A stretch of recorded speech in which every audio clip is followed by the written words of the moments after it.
বাংলাদেশের প্রত্যেকটি মাদ্রাসা একটা ক্যান্টনমেন্ট হবে। সেনাবাহিনীর সাথে কাঁধে কাঁধ মিলিয়ে মাদ্রাসার ছাত্ররা দেশ রক্ষায় মাঠে নামবে। আগ্রাসী শক্তিকে বলে দিচ্ছি, আমার দেশের সবুজ লাল পতাকার দিকে যে চোখ তুলবে তার চোখ উপড়ে দেওয়া হবে।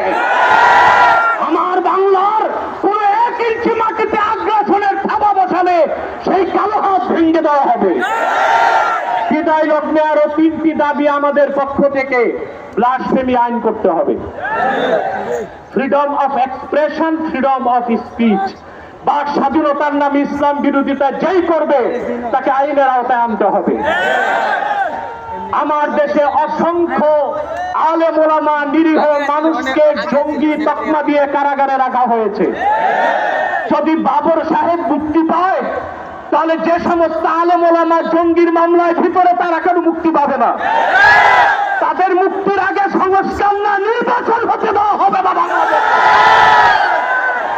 আমার 7ম দাবি, হেফাজতের পক্ষেই বাংলাদেশের সমস্ত মাসলাককে এক প্ল্যাটফর্মে আনা সম্ভব একটি দাবি আদায়ের লক্ষ্যে।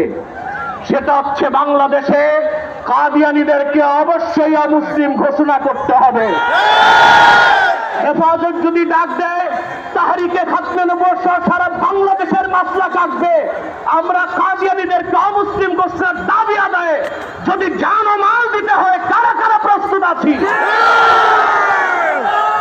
আখির দাওয়ানা আলহামদুলিল্লাহি রাব্বিল আলামিন। আসসালামু আলাইকুম ওয়া রাহমাতুল্লাহি তাআলা ওয়া বারাকাতুহু।